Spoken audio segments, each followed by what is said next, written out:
ampliar esa muestra. Pero sí.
¿Qué tal, amigos? Muy buenos días. Esto es Radio INA.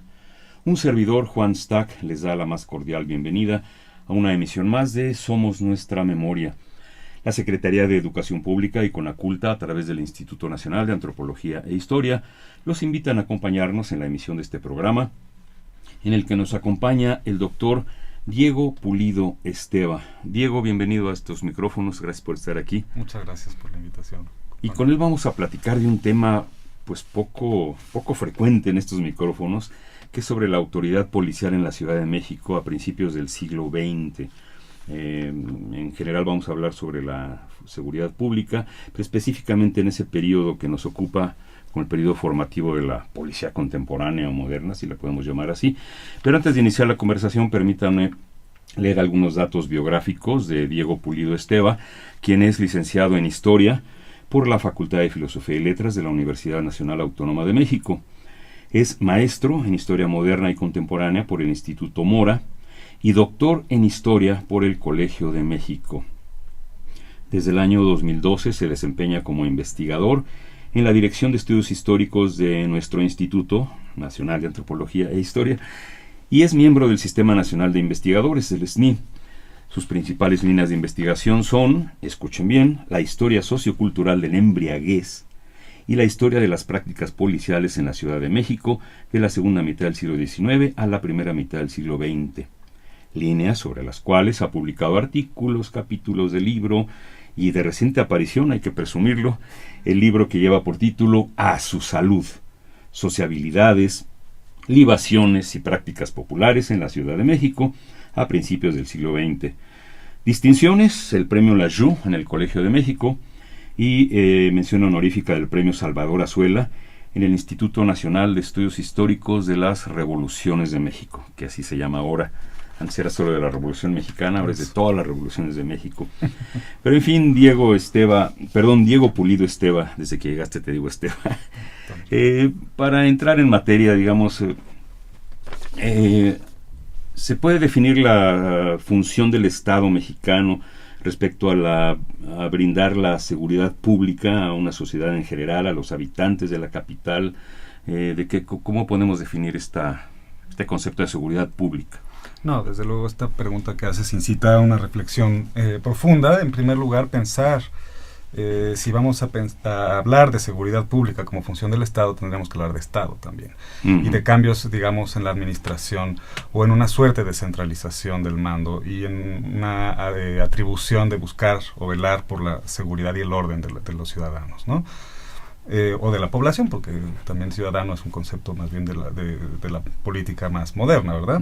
Entonces, si uno se coloca, digamos, a finales del siglo XVIII, digamos, en este impulso de borbónicos y de algunas administraciones, las administraciones de algunos virreyes, como el segundo conde de Rey y Gijedo, tendríamos, y bueno, ya antecesores también, tendríamos, digamos, la idea por vez primera de formar cuerpos encargados de la seguridad, ¿no? En particular pensaría en dos de ellos, digamos, primero los alcaldes de barrio, que eran un cargo honorífico, que tiene que ver con una reestructuración territorial de la capital novohispana, digamos, en cuarteles. Esto es una medida imperial, no podremos decir que eso es en México, bueno, no España, sino que esa misma reforma ocurrió en Madrid, ocurrió en Lima, ocurrió, ¿no? digamos, en las ciudades, en los virreinatos, en las ciudades, digamos, más importantes de ese periodo. Digamos, tiene que ver con esa reestructuración del territorio y con una figura encargada de aplicar o celar, digamos, los bandos de policía y buen gobierno. Que si quieres más adelante tocamos, digamos, concepciones distintas, que eso es lo interesante de ver en perspectiva histórica, digamos, no es seguridad pública, tal vez no sea, sí figura el concepto, sí figura ese binomio, pero policía se encarga de eso y más, se encarga también de el decoro, de la civilidad, digamos, que los edificios, de la limpieza. La limpieza. ¿no? Entonces hay como una multiplicidad de funciones. Es como la convivencia armónica de la sociedad. Un poco por ahí va. De tú y yo, que nos llevemos bien. Hay una frase muy linda en algunos de estos bandos que dice que la policía persigue la felicidad de los pueblos, ¿no? Entonces, digamos, es una cosa que nos aproxima, nos sensibiliza a una concepción distinta de policía. No es un control social, no es una coerción, no es una represión, sino simplemente es un concepto de armonizar la vida urbana, como tú acabas de mencionar, ¿no? O la seguridad pública debe ser proporcionada por el Estado, eso sí. Sí, digamos, pudiera pensarse, claro, desde luego. Y lo que ocurre también es que seguridad, si nos remontamos a un periodo que tal vez no he trabajado con suficiente ahínco, pero antes de esta reestructuración y de esta especie de intención de formar Estado, cada corporación tenía sus constituciones y sus, digamos, entre comillas, agentes, ¿no? de seguridad. En general esa era como el panorama antes de esta reestructuración, aparición de alcaldes de barrio y luego serenos y guardafaroleros. También tendemos mucho a pensar ahora la policía en función de la administración de justicia y de la persecución del delito. Y acá no es, tiene que ver, pero no es forzosamente, digamos, el escenario que se nos presentaba, ¿no? Mencionaste a los serenos y guardafaroleros. Es curioso porque aquí donde estamos instalados, en la colonia Roma de la Ciudad de México, muy cerca de aquí está el edificio de seguridad pública de la Ciudad de México. Y todo el mundo ve en la azotea cómo despegan o aterrizan los helicópteros, pero nadie voltea hacia abajo, a la estación del metro Insurgentes, del sistema de transporte colectivo Metro, donde hay un monumento, donde hay un señor vestido a la usanza colonial, con su sombrero, su farol, un bordón. Qué maravilla. Y es el monumento al sereno. Ahora sí, señor Sereno, le agradezco su favor. Encienda su linternita que ya pasó, mi amor. Hablamos del sereno, pero no nos acordamos qué es el sereno. O sea, era un señor que gritaba por las noches, ¿no? Era un señor que gritaba, anunciaba la hora, que había paz. Exacto, anunciaba la paz en particular, por eso lo de sereno, ¿no? Las 11 de la noche y sereno. Exactamente, sí. Incluso es bien interesante porque uno a partir de la documentación, los registros, las partes diarios de los serenos, puede a veces saber y conocer de la vida nocturna de la capital novohispana, ¿no? Sí. Con rasgos muy puntuales, ¿no? Sí. Incendios, escándalos. Estaban también, bueno, hay muchos registros sobre, por ejemplo, la vigilancia de las saurdas, de los mataderos, de los rastros, digamos. ¿Una saurda qué es? La saurda es, digamos, el chiquero tal cual, pero de los rastros también, de todos estos componentes que parecían transgredir la idea de una ciudad civilizada, ¿no? Entonces cualquier suciedad, cualquier intromisión incluso que sonara como costumbre ajena, digamos, a una urbe, como ellos la concebían, como eso, como que los animales transitaran donde no deben de transitar, etcétera. Todo eso, digamos, aparece registrado como contrario a la policía y el buen gobierno. De hecho, esa era la idea de los bandos de policía y buen gobierno. ¿Sí? Eso les suelen aparecer. Y hay bandos para pulquerías, hay bandos para diferentes tipos de comercios. ¿No? Y también recuerdo esto de los serenos, ahora que lo mencionabas, algo nada encomiable, pero tenían encargado también las matanzas de perros, ¿no? Hay legajos importantes, ¿no? De estas verdaderas razzias, ¿no? contra los perros, ¿no? Y bueno, digo, por mencionar, digamos, un ejemplo, ¿no? De dónde podían figurar, que no era tan encomiable, digamos. Ahorita podríamos pensar con nostalgia, que eso luego pasa, ¿no? Con la historia que uno idealiza y ve con tal cual, con nostalgia un personaje, pero pues era también un personaje metido en situaciones difíciles, digamos. Claro. Primero habría que analizar cuáles son las conductas que tiene que corregir el policía, perdón, ya mencioné la palabra. ¿Qué es policía? Claro. ¿Qué significa la palabra policía? Yo creo que es una buena forma de entrar a ver cómo se concebía policía. Es decir, la palabra misma nos remite a polis, nos remite a ciudad. Claro, polis. En aquel entonces, digamos, todavía no se desplaza ni se sustantiva en la idea de un uniformado. Policía en realidad es una voz casi holista, o abarca muchísimas funciones de la vida urbana, del deber ser urbano, ¿no? De hecho hay vicios de policía, digamos, que se habla, ¿no? En estos de las enfermedades políticas del reino de la capital, de Villarroel, se menciona. O si nos vamos más para atrás, Bernardino de Sahagún decía, por ejemplo, en otro contexto, digamos, decía que Moctezuma era muy extremado y muy celoso de sus cosas de policía. Es decir, que tiene que ver con no es el control, es como con la regulación de las costumbres. Es como una especie de gobierno de las costumbres, pero también de las costumbres urbanas, ¿verdad? La gestión del orden urbano y de la armonía urbana, más que la armonía, volvemos a ese término de la armonía entre los seres humanos, que tiene que ver con, es que hay desde las faltas leves hasta las faltas graves, ¿no? No es lo mismo tirar basura en la calle que asesinar a... Bueno, ese ya sería un delito, ¿verdad? Ese sería un delito, pero, claro. Por ejemplo, tirar basura o conducir en estado de ebriedad. Por ejemplo, sí hay como una diferencia sustancial, aunque todas son faltas, ¿verdad? Bueno, pero también esa elasticidad que nosotros le damos nos habla de cierta cultura política. Por las épocas. Claro, sí. Ahorita si nos metieran por decir groserías en la calle, estaríamos todos en la cárcel y no habría quien cerrara por fuera, ¿verdad? Claro. Sí, los comportamientos efectivamente van variando con las épocas, una cuestión cultural, ¿no? Puede ser más cultural.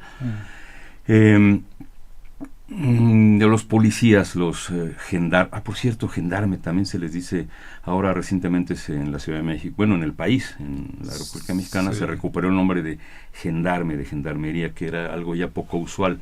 Creo que solamente en algunas películas del cine mexicano se habla de gendarmes, llama un gendarme, claro. Y la gente en la actualidad ya no sabía que era un gendarme. No parece. Bueno, es un galicismo. Es galicismo, gendarme. Sí, gendarme, ¿no? Gendarme. Tal cual. Y bueno, evidentemente la recuperación actual no nos remite a la experiencia que hubo cuando se estableció el cuerpo de gendarmería acá, por un motivo muy sencillo. La gendarmería acá se apellidaba municipal. Ajá. Entonces era la policía municipal tal cual, y la gendarmería de ahora es de la policía federal. Claro, es otra cosa mucho más mucho amplia, más incluso pensada en términos del modelo napoleónico de policía, o francés más que napoleónico de policía, ¿no? Pero claro, es interesante la recuperación de la palabra, aunque no nos ojalá no nos confundamos en que son cuerpos completamente distintos, ¿no? Eso es interesante también ver, digamos, los ensayos previos, digamos, a la conformación de este cuerpo de gendarmería, pues hay ensayo y error. O sea, digamos, recién lograda la independencia, por ejemplo, hay guardias diurnos y nocturnos que se establecen, digamos, en 1826, hay como ciertas fricciones, porque hay que imaginar que no es sencillo para una sociedad que no está habituada, pues de repente que le aparezcan, ahora estos personajes se van a encargar. Te van a cuidar, a controlar, a vigilar. Sí, en realidad, y eso no siempre ha sido halagüeño. Sí. Leí aquí que, por ejemplo, en 1821, al morir don Juan O'Donoghue, que fue el último virrey de la Nueva España, se estableció un cuerpo de vigilantes voluntarios para cubrir la falta de policía en la Ciudad de México. Se organizaron 3 turnos de 8 horas, cada voluntario portaba un sable de talí. En fin, estamos hablando de unos pocos años de lo que estás mencionando en este momento. O sea, no existía un cuerpo de policía como tal. No como tal, no digamos, no sistematizado, no permanente, ¿verdad? Pero sí había como esta fórmula de milicias, ¿no? De voluntarios, muchas veces también de ciertos sectores del ejército novohispano, y también de pues milicias, no podría decirse que cívicas, pero sí recuperando un poco lo del término de policía y para entender en qué sentido funciona, debemos pensar que es una atribución del ayuntamiento, ¿no? En el sentido que la Junta de Policía pertenece al ayuntamiento, y ahí es donde se dirimen o se deciden este tipo de cosas, si se hace un cuerpo de vigilancia permanente, en fin. Es decir, es una atribución del ayuntamiento hasta que se crea el Distrito Federal. Bueno, en ese caso muy particular que ocurre en la capital del país, ¿verdad? ¿En qué año se crea? El 23, perdón. 26. Uh-huh. Y bueno, a partir de ahí sí hay como una rivalidad en muchas cosas, entre otras la materia de policía. Uh-huh. Un poco va a resolverse esto en una fórmula de que el ayuntamiento pone, pero el gobernador dispone. Es decir, el gobernador nombra al inspector de policía. Uh-huh. Porque bueno, una cosa son los cuerpos y otra cosa es, digamos, ya la organización incluso burocrática, ¿no? Las comisarías, la propia figura del inspector de policía, que se crea en 1861, al mismo año que se crea el cuerpo de policía rural. Ya. Los rurales también. Sí, los rurales que todo mundo los evoca como si fueran porfirianos, que en efecto adquiere más consistencia, pero es una policía fundada por el gobierno de Benito Juárez. Ajá. Entonces podemos hablar de ya cuerpos de policía establecidos ya en el México independiente. Sí. Y podemos hablar de, bueno, estás mencionando ya Juárez, uh-huh, con Maximiliano, uh-huh, en diferentes épocas. Exacto. Se va transformando la policía, va creciendo. ¿Podemos hablar de profesionalización de la policía? Difícilmente de profesionalización, sí. Ajá. De crecimiento y también de coexistencias. Por ejemplo, uh-huh, al mismo tiempo que existen estos nuevos guardias diurnos y nocturnos que mencionabas hace unos momentos, prevalecen, digamos, los celadores, que también es un cuerpo muy reducido, y la palabra misma también tiene un sentido bien interesante, que es celadores porque celan el cumplimiento de los bandos de policía del gobierno, ¿no? Coexisten estos personajes, coexisten también los inspectores de manzana, que son como muy similares a los alcaldes de barrio coloniales, uh-huh, pero si nos vamos, digamos, a esta especie de cuerpo ya más consistente, en efecto serían guardias diurnos nocturnos, y adquieren, digamos, consistencia, pues yo diría la segunda mitad del 19 y en particular el último tercio, ¿no? Uh-huh. Durante Juárez, digamos, establece muchas bases, muchos reglamentos, ¿no? Juárez, digamos, el gobierno de Juárez. En su época. El periodo de Juárez, sí. Y muchos de estos cuerpos adquieren más consistencia en el porfiriato. Lo importante también, y mencionabas, bueno, profesionales, en realidad no mucho. Hay de ese periodo, digamos, de las primeras administraciones de Díaz, reglamentos. No es profesionalización lo que uno ve. Los reglamentos de las obligaciones de los gendarmes, por ejemplo, parecen manuales de urbanidad y buenas maneras, en todo uh-huh, caso, que el gendarme tiene que conducirse con mucha diligencia y respeto, no levantar la voz, es decir, una especie de autoridad que sea un ejemplo, una autoridad ejemplar. Uh-huh. En realidad, siempre hay que leer a contrapelo los reglamentos, porque, claro, ¿no? Ser un árbitro, digamos. Era una especie de árbitro, pero si nos quedamos nada más con la versión del reglamento, bueno, todo era miel sobre hojuelas, y la verdad es que no tanto. Yo pensaba que la palabra celador era solamente de las cárceles. Sí, desde luego. Pero ahorita lo mencionaste como algo mucho más amplio. Era más amplio, era el personaje que celaba el cumplimiento de los bandos de policía o en gobierno como tal, y estos bandos, como mencionaba, eran, pues sí, compendios de decretos, reglamentos de la vida urbana, ¿no? Desde el tránsito, la iluminación, la seguridad, incluso el ruido, cuando se tocan las campanas, ¿no? Una serie es tan variado, ¿no? Es como compendios realmente, pues como de chile dulce y pozole. Todo lo de la vida urbana aparece ahí, ¿no? ¿Desde cuándo hay cárceles? Cárceles hay desde el periodo colonial. Lo que ocurre es que las cárceles no se piensan, no existe la pena de cárcel como tal.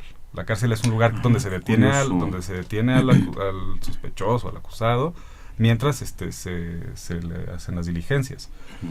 Pero la cárcel como pena se va estableciendo, digamos, a finales del 18 para ciertas faltas, no recuerdo ahorita con precisión cuáles. Y claro, ya es en el periodo independiente y con una reforma, digamos, también de la justicia, que también es paulatina. O sea, hay un periodo de transición, ¿no? De transición, de coexistencia, coexistía todo lo viejo, toda vez que no se regularan cosas nuevas para lo mismo, ¿no? Esta especie de, pues le llaman, bueno, los que hacen historia de derecho le llaman a este periodo para el derecho de transición, ¿verdad? Y lo de las cárceles es pues es importante pensar que era el proyecto o la utopía, digamos, también de la generación liberal, pensar que la cárcel regenera, que la cárcel enmienda al delincuente, repara el daño, pero también previo a eso hay una especie de sensibilización al castigo, ¿no? El suplicio queda abolido, las bartolinas quedan abolidas, el cepo, estos castigos más corporales más infamantes de alguna manera, e incluso su visibilidad, ¿no? O sea, si uno piensa, tal vez la pena de muerte no se abolió, pero ya no se ejecuta en una plaza, se ejecuta dentro de las cárceles. ¿Qué es la bartolina y qué es el cepo? El cepo es este castigo donde le sujetan los brazos a una persona, el cuello, en la cabeza. Exactamente, es como estructura de madera, ¿no? Donde permanece allí con algún distintivo de lo que hizo. Exhibido digamos, públicamente. Sí, públicamente.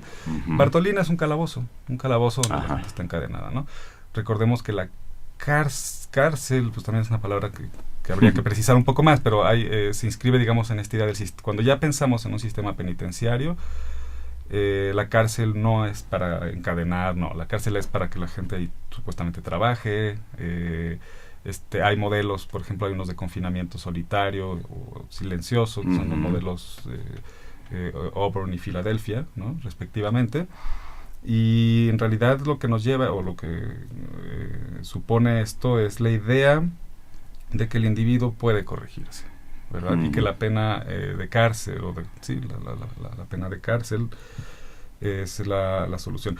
Ha habido historiadores, bueno, digamos, en estas interpretaciones pioneras que suponían que la cárcel era como una especie de fábrica de proletarios también, ¿no? De introyectar la disciplina del trabajo, ¿no?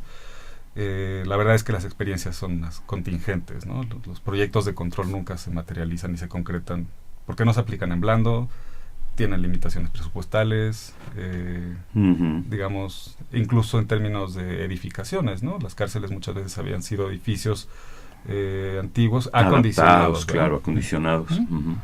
Sí. Como aquella fortaleza que hay en Jalapa, ¿no? ¿Cómo se llama? San Carlos Perote. Sí, en Perote, perdón, en Perote, no en Jalapa. Sí. Fue cuartel militar, prisión. Desde luego, hasta campo de concentración. Una estructura. Bueno, estación migratoria fue en la Segunda Guerra Mundial, sí. Se acondicionó para todo. ¿Los policías eran policías de tiempo completo en el siglo XIX o podían tener mitad vida civil y mitad vida policial? Bueno, había turnos, ¿no? 2 turnos y supuestamente estaban como asalariados ya, ¿no? Ya tenían un salario. Percibían un salario, ya no era honorífico, digamos, como el alcalde de barrio. El sereno también tenía un salario, el celador también tenía un salario, pero de hecho se quejan bastante en los archivos, hay muchísimas quejas de lo exiguo de estos salarios. Y en términos ya de la policía, sí, o sea, eso es un poco, y eso nos lleva a a formularnos, digamos, una pregunta, bueno, al menos a mí me lleva, de ¿quiénes son? ¿Quién quiere ser un policía en esa sociedad? Lo que permite ver una muestra aleatoria, digamos, de casos, ya sean hojas de filiación o casos judiciales donde estaban los policías, y al tomarse las generales, uno puede tener datos de origen, edad, ocupación o profesión, ¿no? Y lo que vemos ahí muy en términos generales es que eran migrantes de primera generación de algunos estados, sobre todo del Bajío, ¿no? Que bueno, eso obedece también a los patrones mismos de la migración a la capital. Por empleo en general. Sí, sí. Digamos, y en particular durante el Porfiriato, ¿no? Y durante el último tercio del 19. Predomina un perfil que a mí me parece adecuado etiquetarlo como el gendarme artesano, ¿no?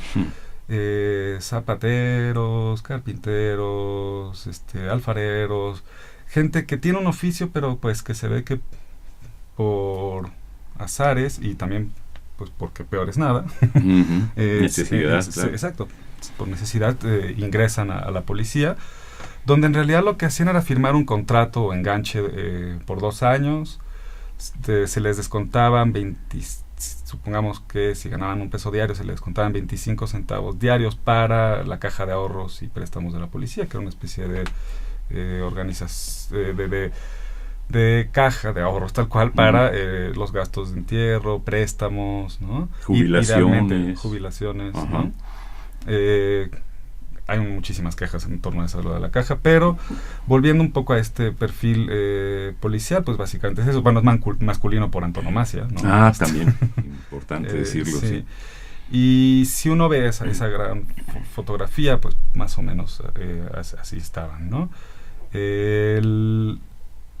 Llegaban, digamos, a un cuartel, a uno de la Ciudad de México estaba dividida en 8 comisarías hasta 1919, me parece, o 23, sí, como ya después de la Revolución se crean otras demarcaciones policiales, pero antes eran estas 8, y ahí estos personajes llegaban.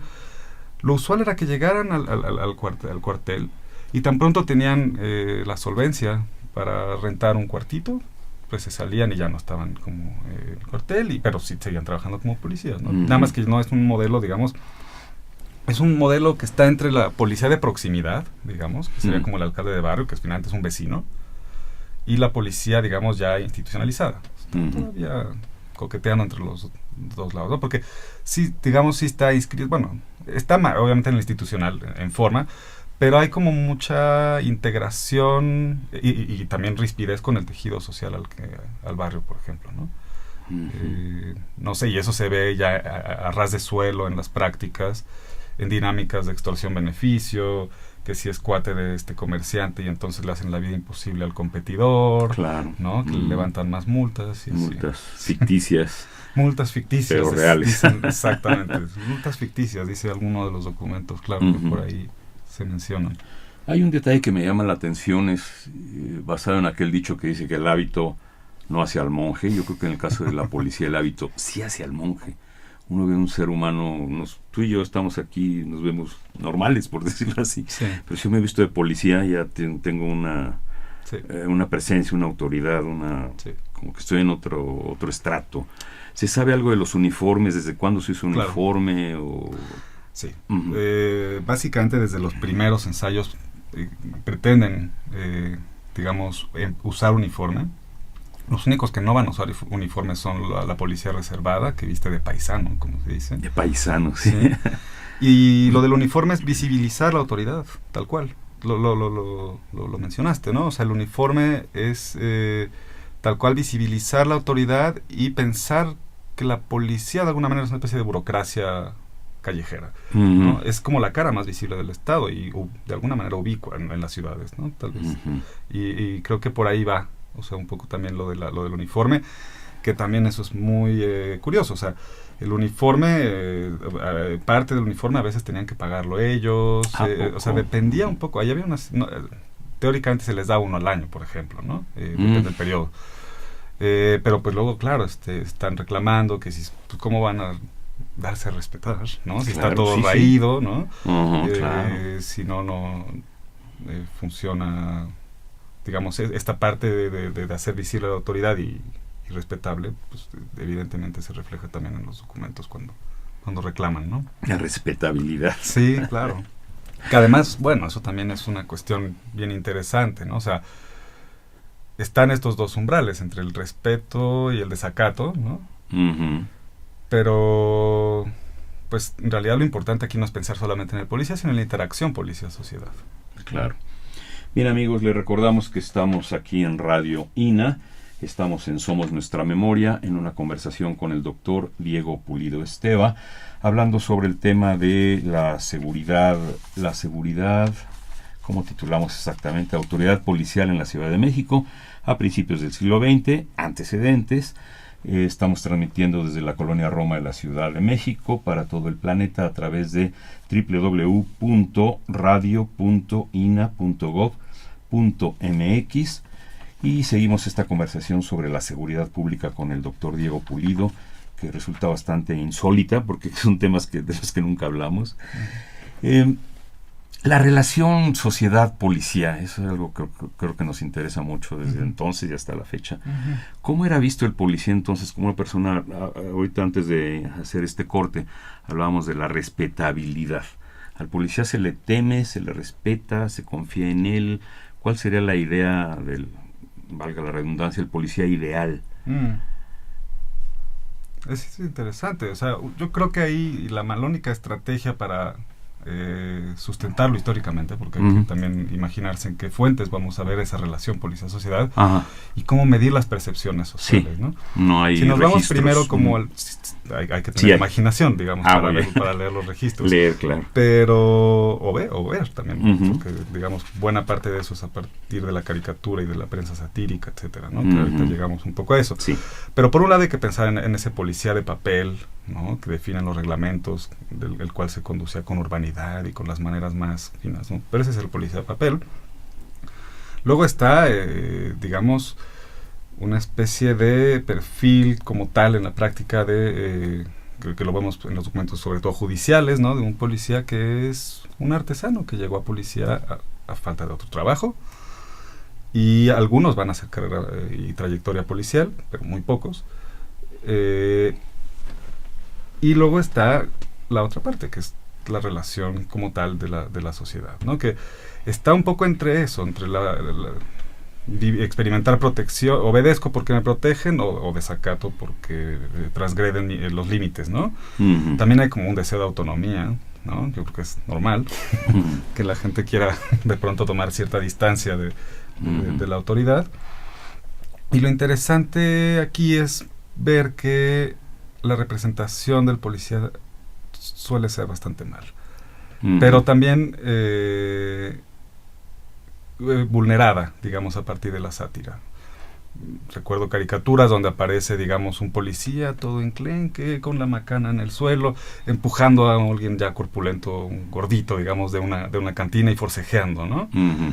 Eso sería uno que, digamos, con claridad estamos viendo en nuestra caricatura que están subrayando la vulnerabilidad del policía. Pues no es como esta policía temible, es como esta policía más bien irrisoria, ¿no? Que mueve un poco, incluso hasta un poco a la lástima, ¿no? ¿Esto es en periódicos? En prensa de la época, digamos, sobre todo de principios. Eso lo he visto en caricatura de no sé, en El Hijo del Aguizote, incluso en Multicolor. En Multicolor hay varias viñetas de policías. Recuerdo una también que satiriza muy bien, digamos, la labor de la policía. Aparecen dos uniformados gendarmes en una pulquería, ¿no? Ya con los rostros demasiado relajados, digamos, ¿no? Dice, digamos, en la viñeta se lee que algo así como: fueron muchas las medidas que tomaron en la noche los policías. Las medidas. Pero las medidas, claro. De pulque, porque los claro, tornillos. Exactamente. ¿No? Entonces por ahí hay indicios, ¿verdad? De la sátira, pero también están en la prensa algunos comentarios más, obviamente, de las élites sobre su forma de pensar a la policía. Muchas son digamos, estampas bastante violentas discursivamente, ¿no? Como demasiado desdeñosas, ¿no? Un lenguaje fuerte, digamos, ¿no? El de la época, ¿no? El que establecía la frontera entre la gente decente y la que no es decente, ¿no? O sea, ahí también aparecen menciones a como que en el fondo el subtexto, digamos, de estas estampas negativas de la policía que elabora la élite, está el deseo y el anhelo de tener como una policía que ellos consideran ordenada, civilizada, limpia, en pocas palabras, en su concepto de decente, ¿no? Para ilustrar un poco la época en la que estamos hablando, ¿se puede hablar de algún crimen famoso, algún hecho policial famoso que puedas traer para nuestra audiencia? Bueno, hay varios casos, digamos, quienes hacen historia de la criminalidad y que involucra a policías. Bueno, es un escándalo bastante fuerte, del cual incluso se hizo una película relativamente reciente, la del atentado, que era, y esto lo ha estudiado también Jacinto Barrera, con mucho ahínco, Jacinto Barrera Basols, un libro excelentísimo que se llama El caso Villavicencio. Allí, justo a partir de uno de estos pájaros de cuenta, ¿no? De estos personajes que van haciendo trayectoria policial, ¿no? El primero en la reservada, se filtra y adquiere ya después como cierto rango en la en la comisaría, pero el caso aquí es que todo se desprende de un atentado frustrado de alguna manera a Porfirio Díaz, ¿no? En 1897, en el desfile del 15 de septiembre, le tumban, ¿no? el sombrero y ahí se arma la grande porque nunca se supo con cabalidad, bueno, con toda la claridad, pero los policías parecían haber montado todo aquello, haber usado al borrachito que fue como el ejecutor del atentado, luego simulan su linchamiento, es decir, se vuelve aquello un verdadero vodevil, el juicio incluso, pero el inspector se suicida en la cárcel, ¿no? Entonces eso es un caso también de estos que seminales, digamos, en términos de las manchas, digamos, de corrupción, sospecha, nunca hay como claridad en el asunto, ¿no? Ese es uno, pero vaya, los casos criminales también está como Pancho Chávez, este policía que dio con el chalequero, por ejemplo, ¿no? Este chalequero era un especie de asesino serial, un matador de mujeres, como se decía en esa época, ¿no? Y claro, ahí el discurso sobre la policía no es muy triunfalista en realidad, ¿no? Incluso cuando dan con el criminal, por más que se trate o procure convencer de su destreza, no va por allá, ¿no? O sea, creo que es interesante en todo caso ver ya con lupa estos casos, ver las reacciones de la élite y ver también el discurso de algunos criminólogos que sostienen la necesidad de hacer una policía científica, discurso que se va, digamos, a sostener para el siglo XX, sobre todo en la posrevolución, esa vieja camada de criminólogos, algunos de ellos, nada más, en realidad un par de ellos, se reincorporan en la formación de las policías ya en la década del 20 del siglo XX, ¿no? Pero antes de eso los casos sirven más como entretenimiento en la prensa. Es un poco ligero lo que estoy diciendo, igual no es tan frívolo, ¿no? Quienes hacen historia de la criminalidad como tal nos muestran que a partir de estos casos límites se pueden entender los valores, los miedos, ¿no? Diferentes representaciones y percepciones sociales en torno a la seguridad, en torno a la vida incluso. No quiero verlo tan simplista, pero digamos, ha variado el término del bien y el mal del siglo XIX para acá, o sea que es una conducta cívica inadecuada y que llega a ser algo tan fuerte como un delito. Hay la percepción de ciertas conductas ha tenido diferentes valores en las épocas, que algo que antes era delito ahora ya no lo es, o viceversa. Bueno, a mí de bote pronto me viene la imagen del duelo, que historiadores que han estudiado el duelo de honor, el lance de honor, claro, tenía una penalidad distinta, ¿no? Por ahí hay varios trabajos en general para América Latina, para México. Elisa Speckman ha trabajado este asunto del duelo, el duelo de honor, que digamos tenía atenuantes de una persona que liquidaba a otra en un contexto de duelo tenía una penalidad distinta. Pero no hubo muchos duelos, hubo, pero no muchos. Yo lo vemos en las películas, pero no sé qué tan reales, qué tan verdaderos. Sí los hubo, ¿no? Bueno, está uno tristemente célebre en el que Irineo Paz le quitó la vida a Santiago Sierra, el hermano de Justo Sierra, ¿no? Y luego está otro, el de Romero Verástegui, se me olvidó el nombre de Francisco Romero, no olvidé los nombres de pila, pero ese fue de los pocos que sí llegaron, digamos, a juicio, ¿no? Que el duelo, digamos, el duelo de honor venía siendo una especie de, se puede decir, asesinato legal. Porque hay padrinos, hay una confrontación, están en equidad de circunstancias, pero entonces sí se podía ir a un juzgado después de un duelo de honor. Tendría que, si la autoridad, porque digamos el duelo de honor, digamos, contraviene, digamos, el deseo de cualquier estado de monopolizar el ejercicio de la violencia física o de la fuerza física, ¿no? En este caso de la administración de justicia. Acá particulares de repente quieren arreglar un conflicto y solo por probar honorabilidad, entonces ya deja de ser una riña y entonces es duelo. Entonces, ¿por qué los duelos son de las élites y las riñas son de, entre comillas, el populacho, ¿no? Que eso también es bien interesante. O sea, si uno ve expedientes judiciales, las riñas también se buscan ciertas igualdades de circunstancias.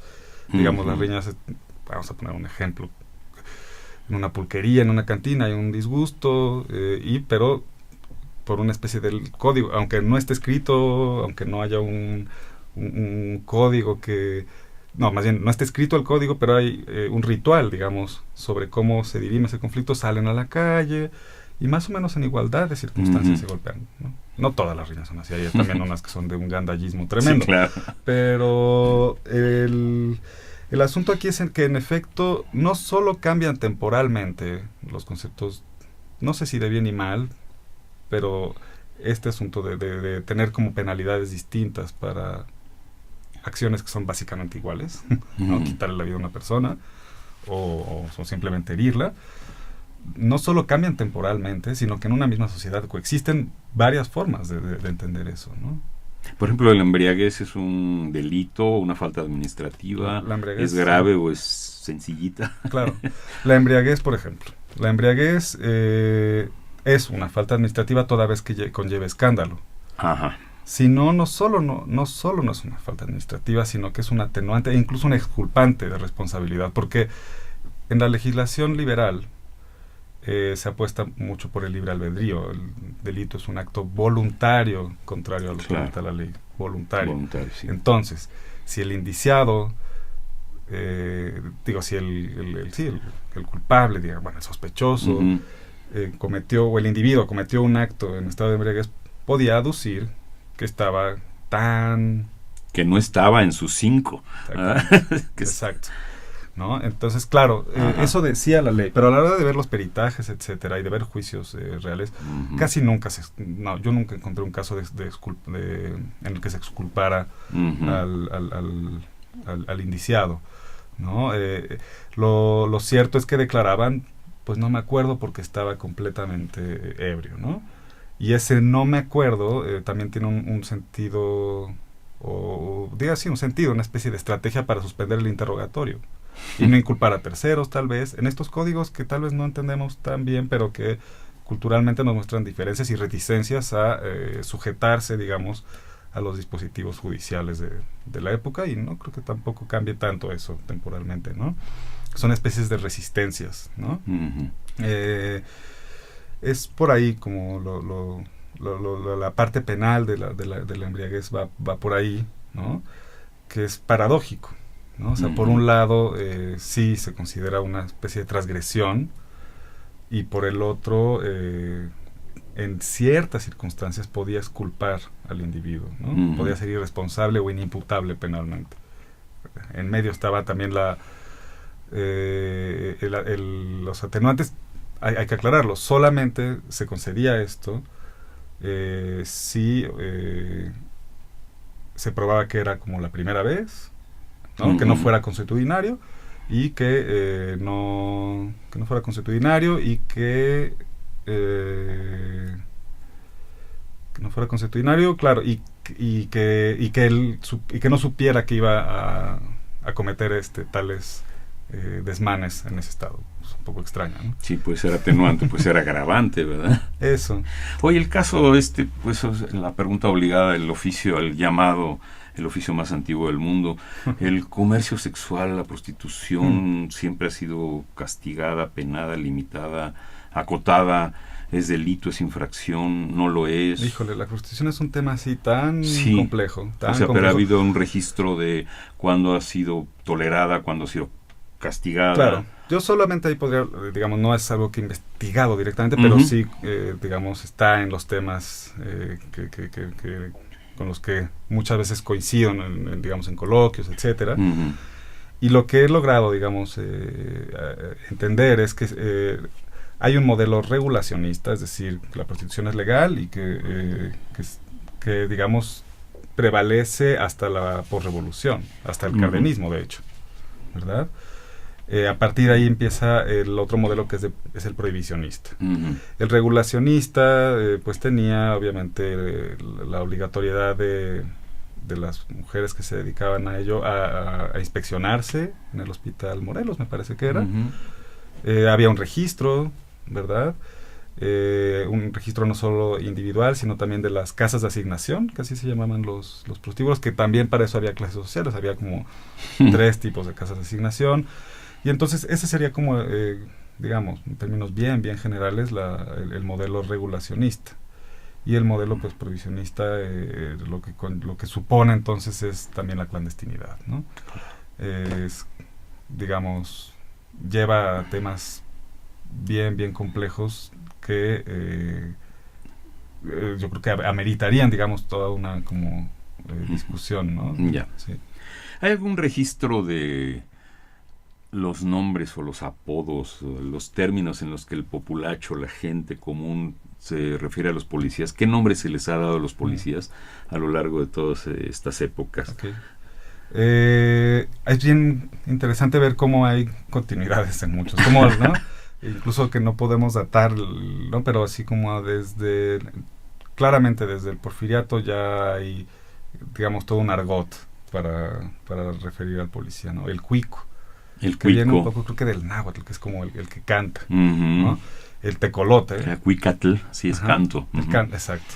El tecolote, ¿no? Tecolote. El tecolote, que tiene que ver, obviamente, pues, con la noche, ¿no? El velador, claro. Y también porque usaban capa, idealmente, ¿no? Entonces es un poco, de hecho hay algunas caricaturas que hay como una especie de bestialización, digamos, del gendarme en ese sentido. Y el tecolote, el cuico, más contemporáneo, el tira y eso, pero sí, sería bien interesante hacer una especie de registro de las palabras con las cuales mencionamos gendarme, ¿no? Bueno, pero esas son las las encomiables. Me fui más bien a las profanas. Claro, la chota. Eso, decíamos, ¿no? Cuando yo era niño era la chota, y ahora ya no se usa. Sí. Todo varía. Pero claro, gendarme, policía. ¿Genízaro? Genízaro no hay registro. Yo no recuerdo haber visto como tal genízaro. Sí, así como llámate un gendarme, tráete un genízaro para que se lleve este borrachín. Claro. Ajá. En fin, hay muchos términos. Y una cosa que también siempre en la época moderna pensamos en policía y las patrullas. Sí. ¿Cómo se ha movilizado la policía a lo largo de la historia? Eso es una buena pregunta. En realidad las rondas se hacían a pie. Había una gendarmería a pie y una gendarmería a caballo. Montada. Hacia el porfiriato sí se pueden ver, sobre todo hacia finales del porfiriato, ¿no? La adquisición de carros, ¿no? Y pues eso es un poco la tendencia, ¿no? Ya hacia el siglo XX, que sería como muy interesante ver esta infraestructura misma que tiene la policía, ¿no? Infraestructura, digamos, en términos de tránsito.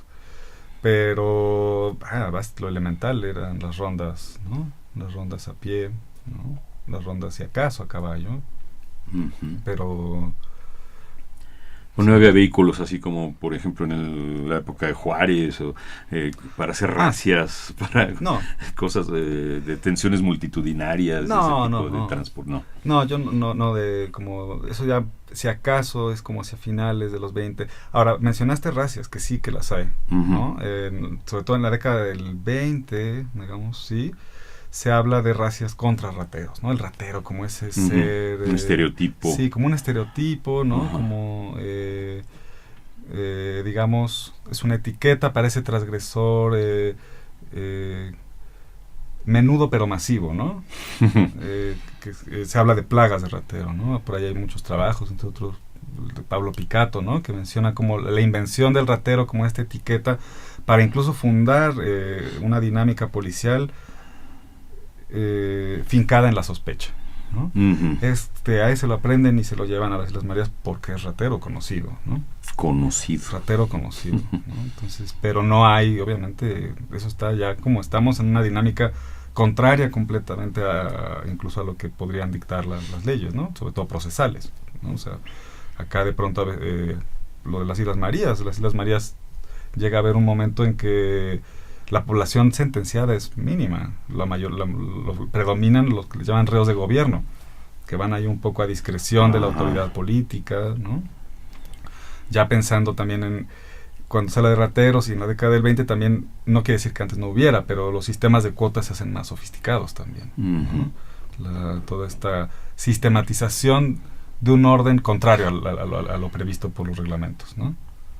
Una pregunta que me surge es la dificultad o sea, ¿qué papel jugaba la policía o cómo funcionaba la policía ante los cambios constantes de gobierno, sobre todo en las épocas conflictivas? En ejemplo, la policía de Madero, policía, bueno, el Porfiriato primero, la de Madero, la de Huerta, viene el ejército constitucionalista, los villistas, el Libertador del Sur. ¿Cómo la policía, qué papel juega ahí? ¿Es la misma policía o va cambiando, va evolucionando, se va adaptando a las circunstancias? ¿O una es vista como policía mala y otra como policía buena? No sé, me entró Yo creo que eso precisamente es una de las claves para seguir trabajando la historia de la policía ahorita. La clave política de la policía, porque no es ni un monolito ni una cápsula la policía, y además, bueno, tiene funciones bastante relevantes como para delegarlas a cualquier giro político, ¿verdad? Entonces, en efecto, con Madero hubo un experimento ahí como de las milicias, ¿no? Pero en esencia, y creo que eso también está por hacerse, a mí estoy bastante interesado en introducir muy abiertamente la variable política en mis recientes estudios, porque he notado justo que no solo los cambios de gobierno suponen, digamos, un cambio en la administración de los cuerpos policiales, al menos de las capas intermedias y altas de la policía. La base básicamente se mantiene, pero la base también se expresa, ¿no? Hay casos también bien interesantes de fisuras dentro del cuerpo policial, ¿no? O sea, un policía denuncia a otro porque está criticando a Carranza, ¿no? ¿Qué otra cosa hay? Bueno, los relevos en los mandos policiales, la defenestración de algunas figuras intermedias en la policía, ¿no? En la década del 20 también es bien claro. En el cambio, por ejemplo, de Obregón a Calles. Ya incluso pensando en un momento un poquito más estable, bueno, bastante más estable que ese que al menos revolución, ¿no? Pero incluso allí es bien clara la baraja, como la carta política es importantísima en la policía, ¿no?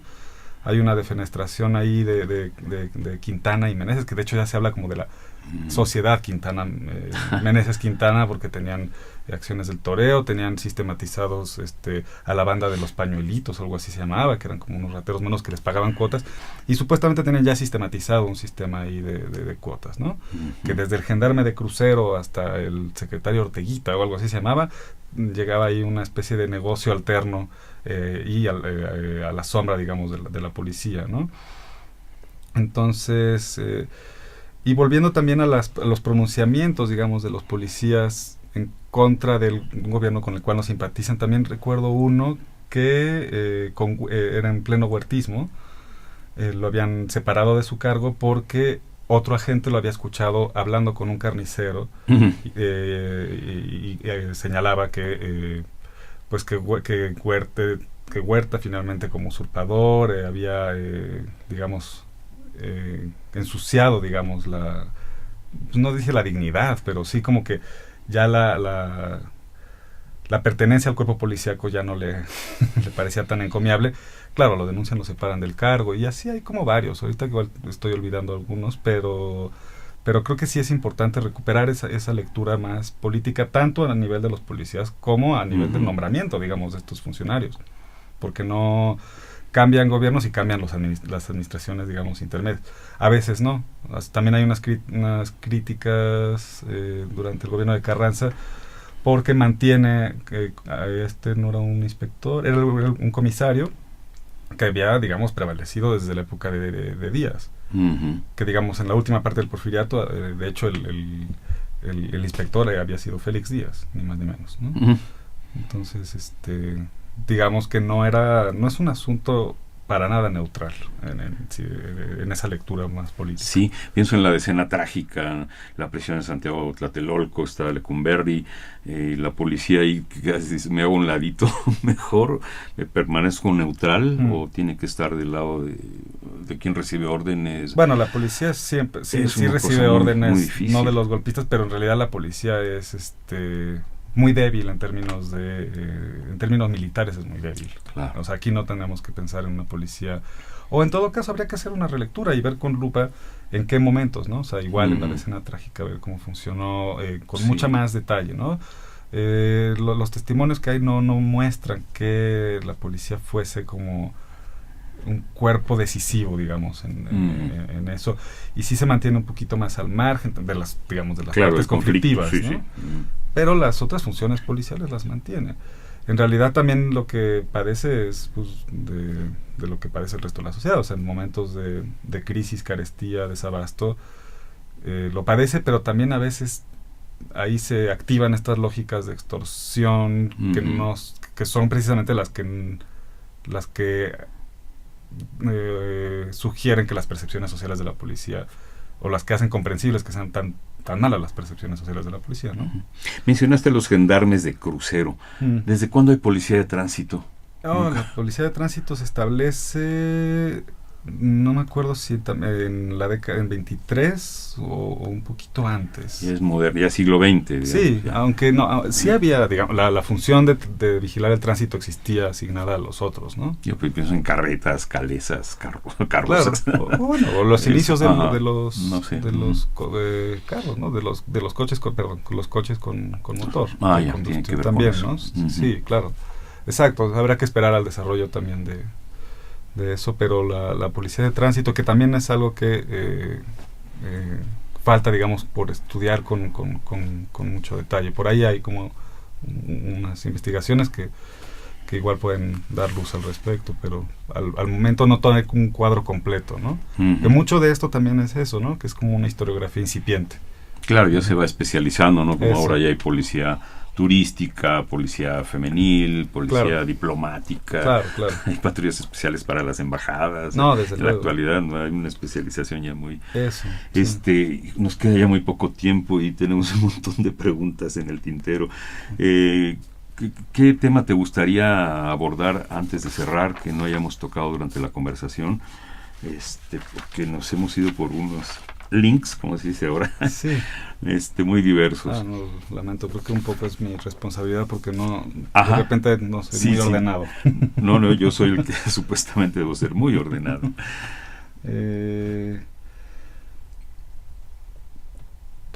Pues vaya, no sabría cómo mencionar. ¿Cómo te involucraste en estos temas? Bueno, ¿cómo se te ocurrió? Porque nadie investigaba estos temas, creo, o muy pocos. Siempre la parte de instituciones de control había estado como en mi interés, ¿no? Por ejemplo, la colonia penal de las Islas Marías. Pero esto en concreto ya de una historia social de la policía o de las prácticas policiales vino a raíz de la tesis doctoral, sobre todo, ¿no? Que justamente era sobre la relación con el comercio al menudeo de bebidas embriagantes, y un capítulo era muy importante la relación con la policía, ¿verdad? obviamente no solo es así, digamos, por una tesis de doctorado, sino que también hay un interés, digamos, por comprender esa autoridad, ese engrane, digamos, entre el Estado y la sociedad, ¿no? ¿Hay mucha bibliografía al respecto de este tema? Hay bibliografía. Sí hay quien se haya preocupado por estos temas. Hay, digamos, sí. Ahora que mencionabas cosas como muy también de cronología, hay también, digamos, una especie de cronología de la policía, donde por eso lo de tránsito me quedó orbitando. Pero sí hay una bibliografía que no abarca, digamos, los periodos, ¿no? Sabemos que ahora la historia a veces se hace como por parcelitas. Claro, ¿no? De aquí y de allá, sí.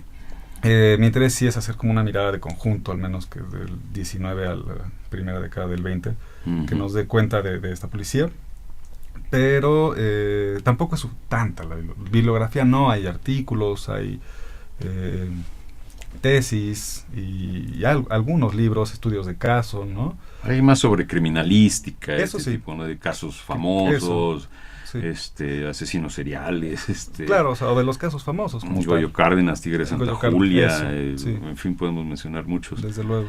Pero es otro tema, es la otro criminalística. Tema, exacto, la criminalidad y es otro enfoque también, ¿no? O sea, de hecho, ahora en realidad lo que me interesa también es ver la historia de la policía con un enfoque también de historia urbana, de historia social y de historia institucional, sobre todo, ¿no?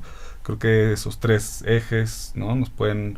Porque también es conocer, en lugar de la justicia, como pasa con los casos, con la historia de la criminalidad, conoces el funcionamiento un poco de una ciudad, ¿no? Ese es un poco también el asomo, es una cuña bien interesante para ver la ciudad, y ya no desde la perspectiva de censos ni de cartografías, que también hay que hacerlas, ¿no? Pero es como más a nivel de la calle, ¿no? Situarse en una ciudad en el tiempo, en las relaciones más cotidianas con la autoridad, ¿no? Creo que y fue la documentación misma como que va dando algunos destellos de estas de estas posibilidades, ¿no? De historiar, historiar la noche, por ejemplo, ¿no? Sí. Podríamos, así como para concluir, definir cuándo se estructuran de manera más sólida los cuerpos de seguridad pública en la Ciudad de México. Hay momentos, yo creo que habría que pensar ese primer momento, digamos, segunda mitad del siglo XVIII, el último tercio del XIX como decisivo, digamos, ¿no? El más duradero, el cuerpo más duradero, que fue la Gendarmería Municipal, pues se elimina junto con el Ayuntamiento en 1928 y queda una policía preventiva.